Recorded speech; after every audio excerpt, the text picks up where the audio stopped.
build your network, but build it also with people that are going to challenge you, not just the people that are going to yes you for 45 minutes on a Friday morning. I think that is key. Welcome to Connect to Market. I'm Casey Cheshire. Join us as we learn from marketing leaders who are driving founder-led growth. We're sponsored by Ringmaster, building B2B podcasts and communities to reconnect you with your audience. Okay, let's do this thing. I'm excited. This is a podcast that we have been preparing. We're getting all the audio lined up, getting all the experts lined up. This is going to be a fantastic conversation. I can't wait to introduce my guest today because she is awesome. And I've known her for a bit, and everywhere she goes, she sprinkles revenue. She's like the revenue godmother of marketing. It's your new brand. You didn't even realize I was going to invent that for you today. Look, she's a marketing leader, a thought leader, very much a wizard in the SaaS world, in the growth side, even like a growth catalyst, some people have called her, because she's literally done things like a 92% revenue increase without a single change in the marketing budget. Again, back to the magic wand. We'll have to learn more about that today. She is fractional marketing leader at the Lit app and VP of marketing at GSI.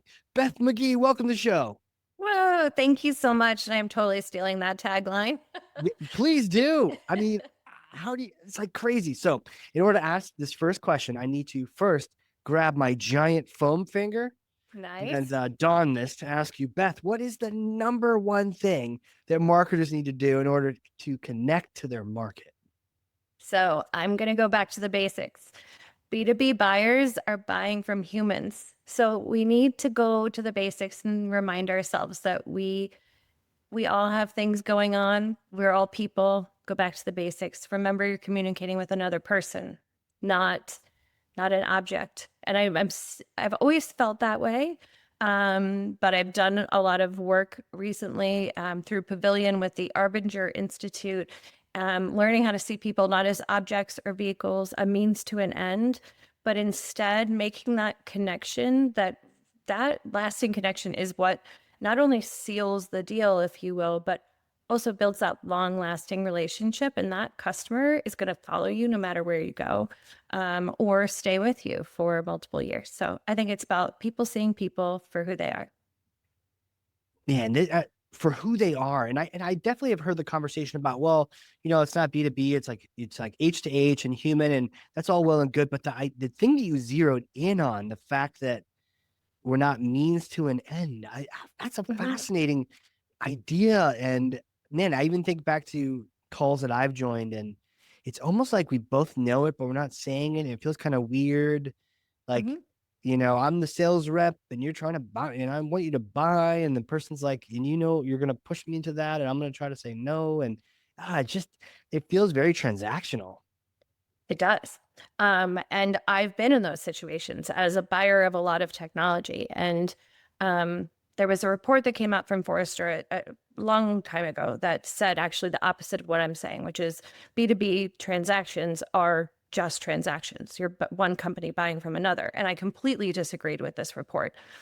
Not just a few weeks later, I was being heavily pressured into a deal, and I called another trusted advisor at Forrester, and they said, just tell them you're stopping the process. You're walking away for the moment. You need to take a pause. It was the best advice I ever got. And I did that. And I got a new person who was a little bit more leaning into the relationship building part of the process. And we signed the deal and all was good. But it was the best advice I'd ever gotten, was like, it's okay to pause. It's also okay to recognize that we're two people in different places.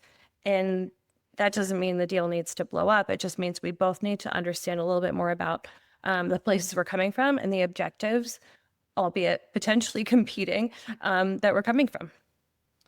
Yeah, the potentially competing objectives. It's interesting. I can definitely, I've been in both sides of that conversation too. And I learned a lesson recently where I had been, it's like I'm a marketer pretending to be a sales guy sometimes. And so I do dumb things that maybe pro salespeople know not to. I had sent like a check-in email, like just checking in on this. How's it going? And a really sharp guy, Dave Rubenstein, shout out. He was like, man, you're not a hotel, like you don't check people in and out. Like, and then as he highlighted that for me, now I receive checking emails and I go, you're right. There is like zero value in this. It feels very much like a hotel and very transactional again. But Yeah. like, damn, Forrester, geez, get your act together, guys. Come on now. Well, in fairness, that was a long, long, long time Okay. ago, and they've Old school changed their Forrester. whole. Yeah, and Old we're school. talking Yeah. ages ago, and that was before all the research came out about the differences in the ways companies are buying now. But it is, I just kind of um, caught myself there. I said the way companies buy, but it really is the way people buy, and it's not. Sixth Sense talks about it. Everyone's talking about it. It's not just one person. One person is not an opportunity. And you have to get the whole group involved and engage them. And you have to figure out what that individual is interested in, what they want, and what their individual objectives are. I want a less of a cost. Someone else wants to make a deal close. Someone else needs to make sure, you know, they're secure from a risk standpoint. Those priorities can cause conflict, but there's a way to work together. And if you understand the human and the objectives behind their needs, then I think you can move everything forward in a positive manner.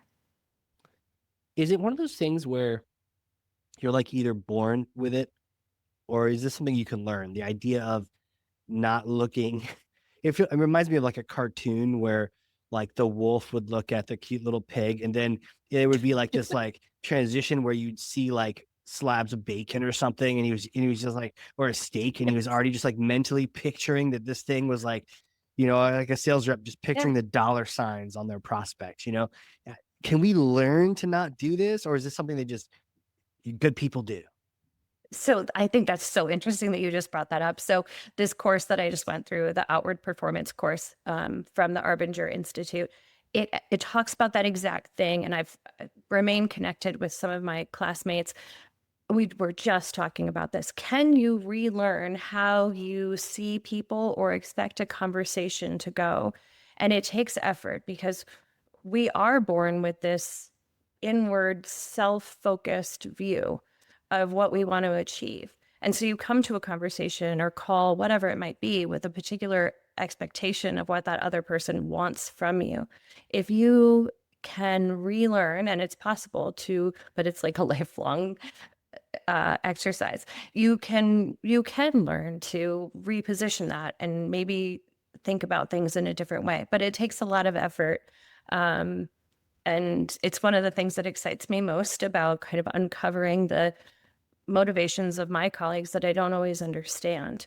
But it's a fun challenge to ask yourself to position or think of positioning a call instead of, well, they just want XYZ from me. Instead, how can I help them achieve what they want or need? And how can I help them get there? And then maybe they'll help me get what I need. Yeah. Yeah. I guess unless you're a psychopath, there is hope. There is hope. There's always hope. And you know what? There's also, I've learned personally, well, professionally, but in this whole exercise, I've learned that if someone else is not willing to take that same approach, you still learn from that. You still now have a better perspective on where you stand with that person. You have a better perspective on their motivators and their objectives. Then you're more informed and can make better decisions. So it's not negative when someone else isn't willing to participate. It just gives you more information about how you can move forward as a matter of that information. Yeah, more data, more signals, right? It's just Exactly. information that you can then Yeah. use. Cool. So okay, so I'm down. I want to make this transformation, Mhm. and I want to try to make it more consistent. How do I go about doing this? Are there some techniques you picked up in your course or in your Yeah. experiences that would play into this? Yes, absolutely. No. So I've come up with a few. Pardon me Please. as I kind of look down at my notes, but so a lot of things I've learned and I've really tried to put in practice with my team and my network. I think we'll go to the network in a minute, but curiosity. I tend to, or historically tended to sometimes come to a call like you were talking about with a preconceived notion about how the call was going to go. Instead, trying to approach that call from a place of curiosity, asking the questions, not in a defensive manner, but in a genuine attempt to be curious about objectives that are for that meeting or that person, so that you can better understand where they're coming from, so that you can better respond. It's a fine line, though. So I think for me, at least, it's hard to not come across as if you're being disingenuous, and I haven't tackled that part yet, but making sure the other person sees you as genuine is key. I think getting there, part of it is mutual goal setting. So if I'm talking to my counterpart who leads sales at GSI, which is my full-time job, we need to align on what we're trying to achieve. At the same time, we also need to understand what our individual goals and objectives are so that we can be respectful of that. I'm being pulled in a million different directions. So is he. Mm-hmm. There is alignment, but on some there isn't. And that's okay. But knowing that he's going to be pulled in a different direction than I'm going to be pulled, at least that allows me the ability to give him the respect and space to work on that while I'm working on my own goals. Yeah. I also think it's really cool to find like at least one personal thing out about the person you're working with. If you end up in a conflict with that person, sometimes that's the thing that you can go back to and say like, hey, I know you have 3 kids and a 5 p.m. meeting for you was awful. And I'm sorry that I had to do that. And from now on, I will not do that because I know that makes your life difficult. That makes the other person feel heard. And I believe it makes the relationship stronger. Yeah, like acknowledging that you're capable of just seeing where they're coming from. Mhm. But you may not know that, right? We were scheduling a connect to market, a roundtable. So this is a Yes. podcast and a roundtable, and I think the meeting was on Tuesday at 3 p.m. Eastern, and we got some feedback. Hey, I want to attend, but I'm literally picking up the kids right now, you know? Mhm. And as someone who, whatever, any given day, I'm picking up kids too, and I'll be picking mine up tonight after work. So all these different things, I totally get that. And I guess I hadn't thought of that until I received that feedback of like, Uh-huh. maybe a little earlier can help skip that bewitching hour where some of us have to go grab them, grab the kids. Right. And like that little thing, if you keep scheduling those meetings at the time where the person is really busy and trying to manage so many things, that could probably, they're going to maybe develop a feeling about you or that meeting. And then that's not going to allow them to be their best self in that moment. So a little change like that, I think, can go a very long way. Just understanding a little bit about where we're all coming from personally, not just professionally. And for me, a lot of that came out during COVID. I worked from home long before COVID. When everyone started working from home during COVID, I was like, oh, thank God, because now you all realize it's not just, we're not doing laundry all day. We are actually Mm, busting our butt to prove to you that we are actually working, but now you know what it's like to juggle. And that made me start to realize the importance of my colleagues and coworkers recognizing the balance that's required.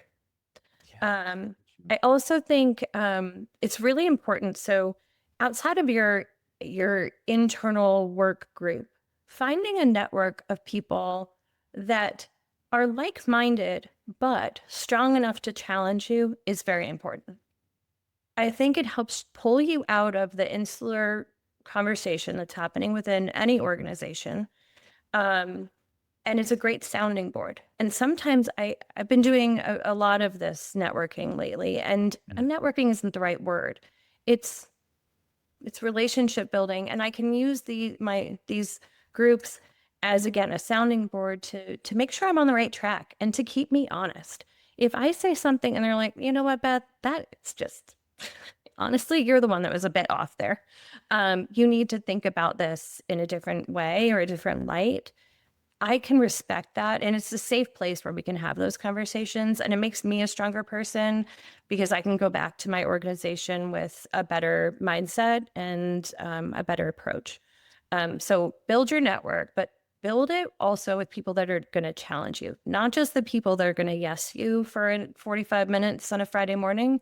I think that is key. I don't know if you have a group like, I'm sure you definitely have a group like that, Casey. Well, yeah. And for me, even the Connect to Market group has been like that, where it's when there's no strings, right? There's no, like, I can tell you what I think, whether you're a customer or not, or not, just, this is what I think, hopefully Mm-hmm. done right, not too abrasive, but like, I can just tell you what's up and my thoughts on that. And with a grain of salt. I think sometimes what I've really found helpful is when people share experiences, not like, oh, you should do this or don't do that. Like, how can we possibly convey all the data that you need to know to be able to say definitively whether I should do this or not? But I found it so helpful when people just even say, hey, like, here's what I did and Yeah. here's what happened. Mm-hmm. Not even like, here's my conclusion, just like, here's what I did, here's what happened. Because sometimes I'm drawing conclusions that they didn't even intend, but I got so much value just from hearing what they went through, setting this campaign or that project or this conference, that kind of thing. Yes, 100%. And you reminded me of two things. So one, in the Connect to Market group, I love the length of the what do we call them? The kind of the breakout rooms. Oh, Sorry. the breakouts. Yeah. Yeah. Oh my gosh, because that's all it is. And I Mhm. was like, oh, it might be too long, but it wasn't. It was great. The feedback, the conversation is so valuable. Um, and people were able to share those real life experiences. And to your point about, well, I didn't ask for your advice. I was at a conference last week with one of my favorite colleagues. Shout out to Dina Otero. We were sitting preparing for this conference. We were so excited to go. We don't work together anymore directly, but and I was telling her about a situation, and she gave me advice, and she quickly said, "You know what? You didn't ask for my advice, and I'm so sorry." And it was, I don't think she apologized, but she recognized that I hadn't asked for it. I appreciated it because I needed it. But I think that self-awareness, going back to your point of like, is this innate or not? Is this a learned skill?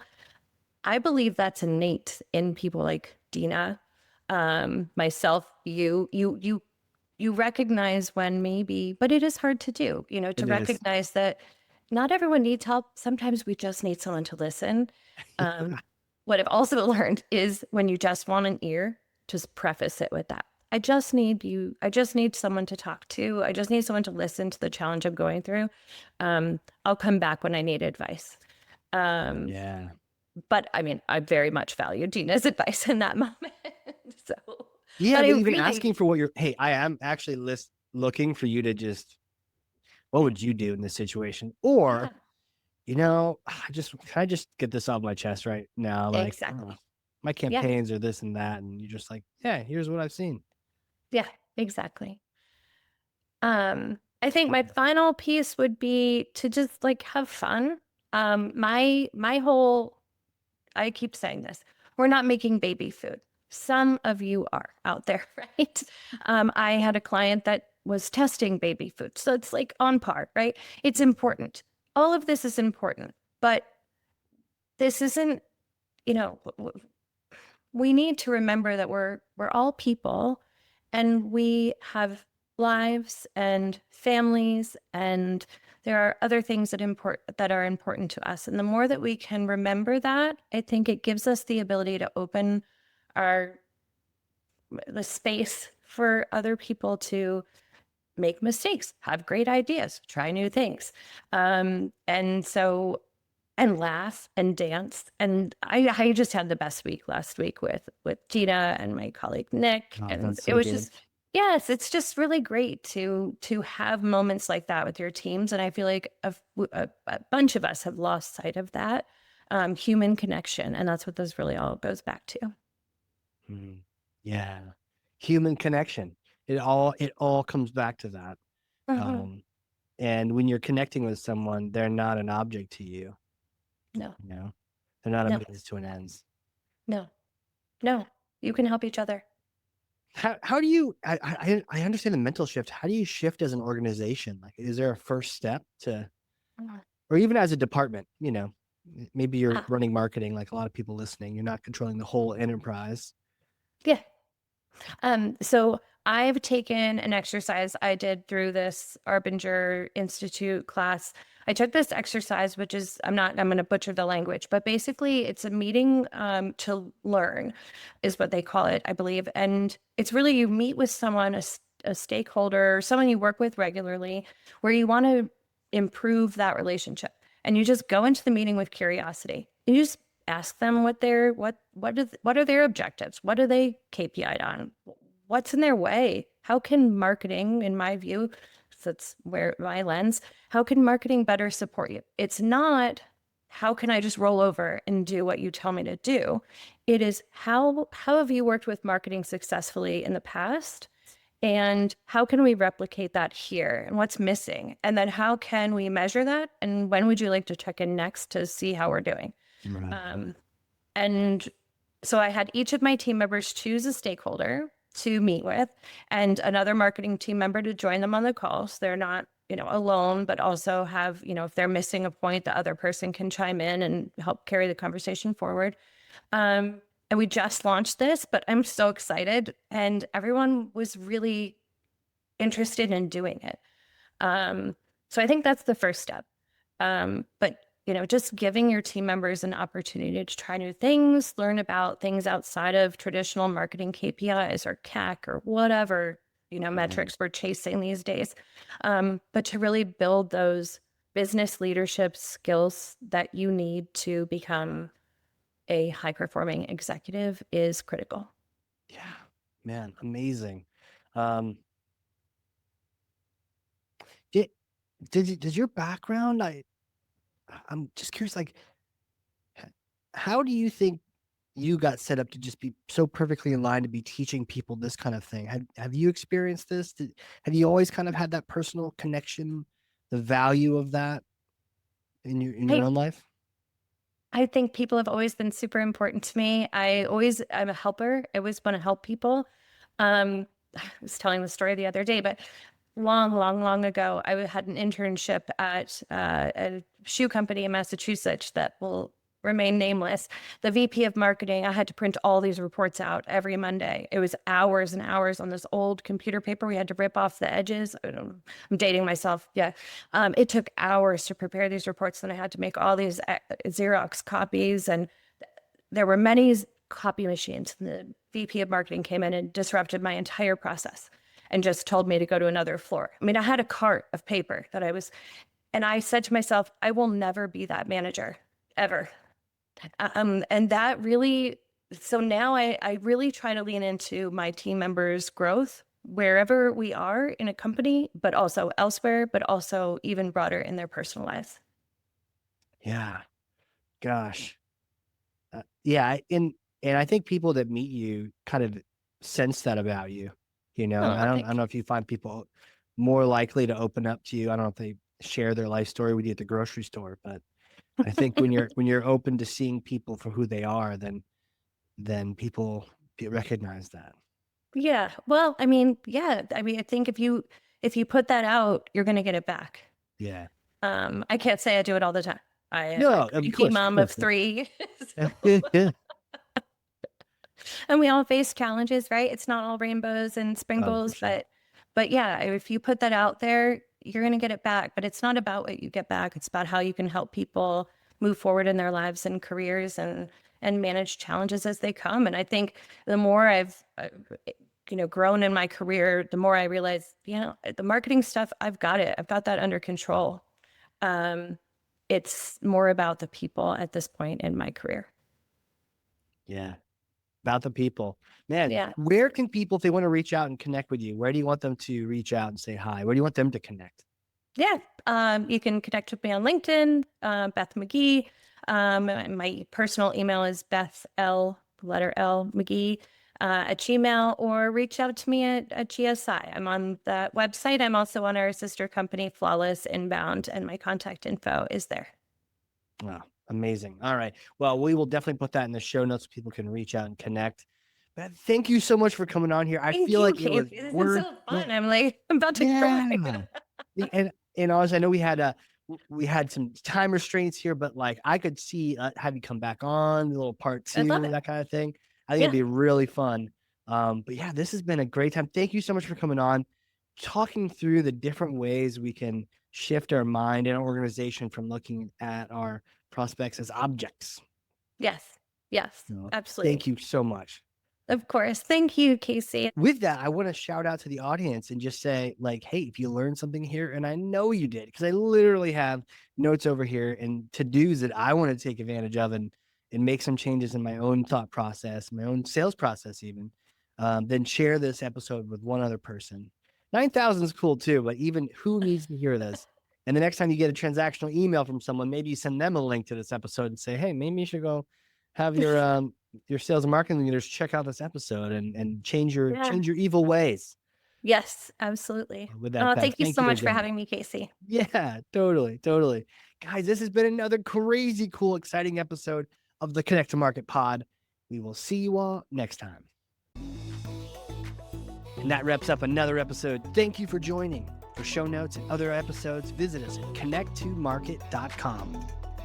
Connect to Market is sponsored by Ringmaster, creating podcasts and communities that create relationships, generate revenue, and drive growth.